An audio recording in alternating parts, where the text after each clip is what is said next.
Comrade Sitaram Yechury గారు నిన్న అనారోగ్య కారణం వల్ల చనిపోవడం జరిగింది. ఆయన మొత్తం బాల్యం అంతా ఆంధ్ర వాడే. ఉద్యోగరీత్యా మద్రాసుకి వెళ్ళినా కూడా తర్వాత ఆంధ్రాలోనే కాకినాడ ప్రాంతంలో జన్మించి ఇక్కడే ఉద్యోగరీత్యా ఉన్నత విద్యగానే హైదరాబాద్లోనే చదివేవాడు. తర్వాత ఢిల్లీ యూనివర్సిటీకి వెళ్ళి అక్కడ విద్యాభ్యాసం చేయడం జరిగింది. అక్కడి నుంచే ఆయన విద్యార్థి సంఘం నాయకుడిగా ఇది ఎస్ఎఫ్ఐ విద్యార్థి సంఘం యూనివర్సిటీలోనే అక్కడ ఉన్న స్థానిక ఆర్ఎస్ఎస్ వ్యతిరేకంగా ఉన్న సంఘాలకు వ్యతిరేకంగా నాయకత్వం వహించి అక్కడ నాయకుడిగా ఎదుగు అతి చిన్న వయసులోనే నాయకుడిగా వెళ్ళినాడు.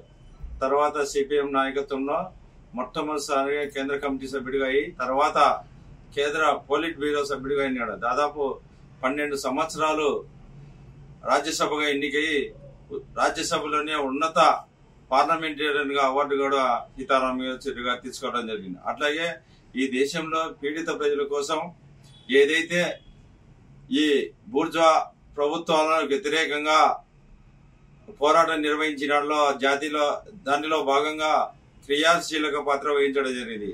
దాంట్లో చెప్పుకోదగ్గది ఏమంటే జాతీయ గ్రామీణ ఉపాధి హామీ చట్టం, అట్లాగే సమాచార హక్కు చట్టం, ఆ రోజు కేంద్ర ప్రభుత్వంలో సంకీర్ణ ప్రభుత్వంలో కీలక భాగస్వామ్యం వహించి ఆ చట్టాలు ఈ దేశ ప్రజలకు ఉపయోగ విధంగా తీసుకోవడం రావడంలో సీతారాం యేచూరి గారు కీలక పాత్ర వహించాడు. అట్లే కాకుండా మన్మోహన్ సింగ్ అణు ఒప్పందం వ్యతిరేకంగా అణు ఒప్పందం తీసుకుని రావడంలో దాని వ్యతిరేకంగా ఆ రోజు పార్లమెంట్ లోని బాయ్కాట్ చేసి ప్రభుత్వానికి మద్దతు వ్యతిరేకంగా నిర్వహించడంలో సీతారాం యేచూరి గారు కీలక పాత్ర వహించాడు.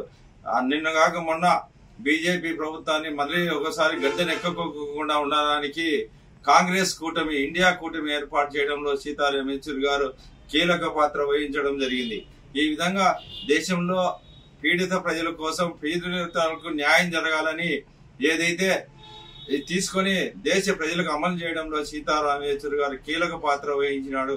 కానీ ఏదేమైనా కూడా భారతదేశంలో ఇలాంటి నాయకుడిని అనారోగ్యం వల్ల చనిపోవడం వల్ల